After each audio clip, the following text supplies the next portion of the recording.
Шалқан. Баяғы бір заманда шал мен кемпір болыпты.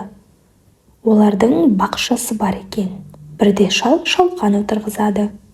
Шалқан үлкен боп өседі. Бір күні шал шалқанды жерден суырып алмақшы болады. Ары тартады, бері тартады, бірақ шалқанды шығара алмайды. Шал көмекке кемпірін шақырады. Кемпір шалдан, шал шалқаннан ұстап, ары тартады, бері тартады, бірақ орнынан қозғалта да алмайды. Кемпір көмекке немере қызын шақырады. Немересі кемпірден, кемпір шалдан, шал шалқаннан ұстап, ары тартады, бері тартады, тағы да суырып шығара алмайды. Немере қызы итін шақырады. Ит қыздың етегінен, немересі кемпірден, кемпір шалдан, шал шалқаннан ұстап, ары тартады, бері тартады, шалқанды суыра алмайды.